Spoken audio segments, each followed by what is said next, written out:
Самый момент перейти к нашему бублику, которого мы сегодня нашли около магазина. Галина нашла. Вот. Это было сегодня? Да, сегодня утром в 10:30. Она нашла, наверное, в 10, пока с ним сидела, пыталась пощупать его. Потом она мне позвонила в 10:30. И вот мы поехали туда, посмотрели все и нашли хозяйки. Когда я узнала, что это бублик, вот визуально на него посмотрела, по фотографии не узнать, вообще не узнать, он в таком состоянии был. И я позвонила хозяйке, вот я говорю, мы полчаса сидели, ждали, вот пока думали, заберем в приют. Но я понимаю, что помочь надо, но в приюте денег нету. В приюте денег нету, чтобы мы, а тем более, ладно, уличных, мы бы в долги влезли и отдали бы потихоньку. Но домашних, я считаю, все-таки должны хозяева содержать, никак не приют. А как вы считаете, вот что это могло произойти вот с бубликом? Почему он так поранился? Почему он такой мокрый был? Я думаю, что собаки его драли. Стая собак, свора, там наверху же есть кобели. Вот. Он сейчас вот у хозяевов, да? Да, мы привезли сегодня его хозяевам. Как-то будете вот, отслеживать эту ситуацию, что с ним? Будущее? Нет, дело в том, что я, конечно, с хозяйкой пообщаюсь, и я ее предупрежу, что если я в дальнейшем буду видеть собаку на улице, значит, я приложу все видео, которые я там поснимала, пока он лежал около магазина, и напишем заявление о жестоком обращении с животными. Вот. Я надеюсь, что человек взрослый, что они все-таки услышат и поймут. Вот. Собака совершенно замечательная, отзывчивая. Она идет ко всем, к абсолютно чужим людям. Да, добрая собака. Да. Вот. Абсолютно замечательный пес.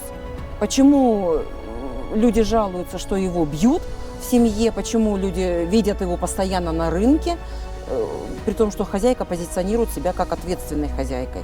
Вот. То есть, получается, она всем говорит, что мы его любим, за ним ухаживаем, а в итоге он пропадает на улице. Да, он целыми днями лежит на рынке. Потом вот сейчас данная ситуация, вот непонятно, что с ним произошло. Я говорю, лапы, у него все лапы, все на локтях у него раны, на морде, за ушами раны. Они рваные? Нет, они как, знаете, клыками вот так укусаны. Да, понимаете? Видно, что укус получается. Он шерстяной сильно, и вся шерсть мокрая. Понимаете, если сухая, я ее раздвинула и посмотрела, а она слипшаяся вся вот так вот, как сосульки, он весь мокрый. Его как будто в воде вот так или топили, или мочили. Я не знаю, что с ним делали. Или драка была именно с собаками, вот именно в луже. Понимаете, ничего не могу сказать.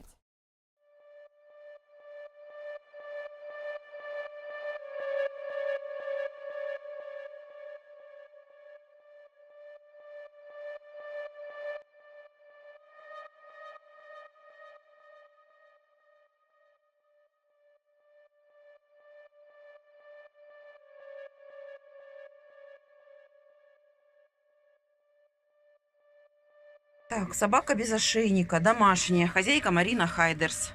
Вся то ли избитая, то ли сбитая машиной, то ли изъедена собаками, порвана, то ли раны за ушами, на морде, на лапах. Покажи, мой зайчик, больно лапку, да? На лапах он лежит, не могу подобраться к ранам. Пах целый, слава богу. Но собака в ужасном состоянии. Сама идти практически не может, и еле двигается. Вот. Хозяйке написала, хозяйка сказала, в третий день его дома нету. Сколько раз я ей предлагала кастрировать, все бесполезно. Так что, наверное, будем писать заявление на нее, как на жестокое обращение с животными. На человека, который жестоко обращается с домашним питомцем.